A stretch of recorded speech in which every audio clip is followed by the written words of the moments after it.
Hello viewers, ഇന്ന് നമ്മൾ ഉണ്ടാക്കാൻ പോകുന്നത് റവ പുഡിംഗ് ആണ്. ഇത് വളരെ ഈസി ആയിട്ട് ഉണ്ടാക്കാം. പിന്നെ റവ പുഡിംഗ് ആണ്. ഇതെങ്ങനെ ഉണ്ടാക്കാൻ നമ്മൾ വീഡിയോ കൂടെ നോക്കാം. വീഡിയോക്ക് പോകുന്ന മുമ്പേ നിങ്ങൾ ഞങ്ങളുടെ ചാനൽ ഒന്ന് സബ്സ്ക്രൈബ് ചെയ്ത് ലൈക്ക് ചെയ്ത് സപ്പോർട്ട് ചെയ്യുക.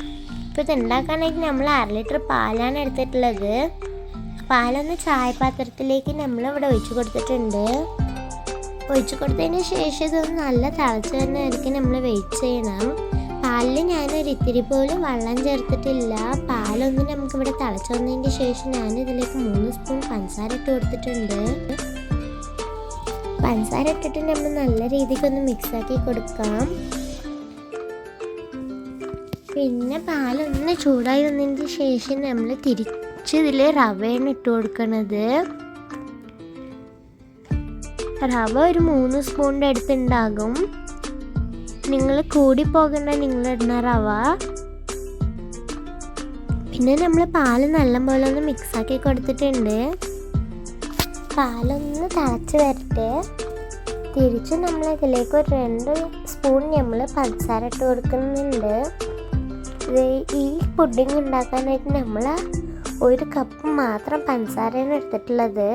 പിന്നെ നമ്മൾ 2 സ്പൂൺ പഞ്ചസാര ഇട്ടിട്ട് നമ്മൾ നല്ല മിക്സാക്കിയിട്ട് ഫ്ലെയിം ഓഫ് ചെയ്ത് വെക്കാം. പിന്നെ നമ്മളിത് തണുക്കാനായിട്ടും വെച്ചിട്ടുണ്ട്. പിന്നെ ഞാൻ ഇനിയൊരു പാൻ എടുത്തിട്ട് അതിൽ 1 കപ്പിൽ ബാക്കി വന്ന ഷുഗറാണ് ഇട്ട് കൊടുക്കുന്നത്. ഇതൊരു സ്പാച്ചുലർ വെച്ചിട്ട് നമ്മൾ നല്ല രീതിക്കൊന്ന് മിക്സാക്കി കൊടുത്തിട്ടുണ്ട്. ഇത് നമുക്ക് കാരമലിനായിട്ടാണ് ഞാൻ ഈ ചക്കര ഇതാക്കി കൊടുക്കുന്നത്. പിന്നെ ഇത് നല്ല ക്ലിയർ ഗോൾഡൻ ബ്രൗൺ കളർ ആകുമ്പോൾ നമ്മൾ ഫ്ലെയിം ഓഫ് ചെയ്ത് കൊടുക്കാം. പിന്നെ നമ്മുടെ കാരമൽ ഇവിടെ റെഡി ആയിട്ടുണ്ട്. ഇത് ഞാനൊരു കേക്ക് ടിന്നിലേക്കാണ് ഈ കാരമൽ ഒഴിച്ച് കൊടുക്കുന്നത്. നിങ്ങളുടെ അടുത്ത് കേക്ക് ടിന്നില്ലെങ്കിൽ ഏതെങ്കിലും ഒരു പാത്രം എടുക്കാം. പിന്നെ ഞാനിത് ഈവനായിട്ട് സ്പ്രെഡും കൂടി ചെയ്ത് കൊടുക്കണമെന്നുണ്ട്. നമ്മൾ നല്ല രീതിക്ക് സ്പ്രെഡ് ചെയ്ത് കൊടുത്തിട്ടുണ്ട്. പിന്നെ 2 മുട്ടയാണ് എടുത്തിട്ടുള്ളത്. അതിലേക്ക് 2 ഡ്രോപ്പ് വാനില എസൻസ് ആണ് ഇട്ട് കൊടുക്കുന്നത്. മുട്ടേൻ്റെ മണം വരാണ്ടിരിക്കാനാണ് വാനില എസൻസ്. പിന്നെ ഇത് 2 നമ്മൾ നല്ല ബീറ്റ് ചെയ്തെടുത്തിട്ടുണ്ട്. പിന്നെ പാലോ റവയാണ് എടുത്തിട്ടുള്ളത്. ഇത് 2ഉം ചെയ്തിട്ട് നമ്മൾ നല്ല രീതിക്കൊന്ന് മിക്സാക്കി കൊടുക്കാം. നല്ലത് മിക്സാക്കി കൊടുത്തിട്ടുണ്ട് നമ്മൾ.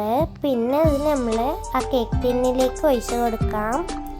ഒഴിച്ച് കൊടുത്തിട്ട് നമ്മൾ നല്ല രീതിക്ക് ടാപ്പ് ചെയ്തിട്ട് ഞാൻ ഇനിയൊരു പാത്രം അടുപ്പത്തേക്ക് വെച്ചിട്ട് അതിൽ വെള്ളം ഒഴിച്ച് സ്റ്റാൻഡ് ഇട്ട് വെച്ചിട്ടുണ്ട്. അതിൻ്റെ മേലെ ഈ പുഡിങ് നമ്മൾക്ക് എടുത്ത് വെക്കാം. ഇത് 30 നിന്ന് 40 മിനിറ്റ് വരെക്കും എനിക്കിത് വേവിച്ചെടുക്കാം. പിന്നെ ഞാൻ ഇതിനൊരു മൂടി ഇട്ടിട്ടുണ്ട്. പുഡിങ്ങിനൊരു മൂടിയായിട്ടും പിന്നെ അതിന് മേലൊക്കെ ഒരു മൂടിയായിട്ടാണ് ഞാനിവിടെ ഇട്ട് കൊടുത്തിട്ടുള്ളത്. പിന്നെ ഞാനിത് വെന്താന്ന് നോക്കാൻ വേണ്ടി ടൂത്ത് പിക്ക് ഇട്ട് നോക്കി. ടൂത്ത് പിക്കിൽ ഒട്ടാണ്ട് വന്നിട്ടുണ്ട്. അപ്പോൾ ഇത് വെന്ത്.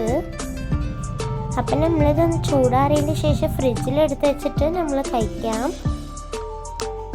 അപ്പോൾ നിങ്ങൾ ഈ വീഡിയോ വന്നിട്ട് നിങ്ങൾ എന്തായാലും നോക്കി ട്രൈ ചെയ്ത് നോക്കി. ഇത് ഞങ്ങളുടെ വീട്ടിൽ കുറേ വട്ടം ട്രൈ ചെയ്തിട്ടുള്ള റവ പുഡിങ്ങാണ്. ന്യൂ ഇയർ ഒക്കെ അല്ലേ, നിങ്ങളിത് എന്തായാലും ഒന്ന് ട്രൈ ചെയ്ത് നോക്കിയിട്ട് അഭിപ്രായം കമൻറ്റിൽ കൂടെ പറയാം. ഇത് നല്ല ടേസ്റ്റിയാണ്. ഇത് നിങ്ങൾ വീട്ടിൽ ട്രൈ ചെയ്ത് നോക്കി.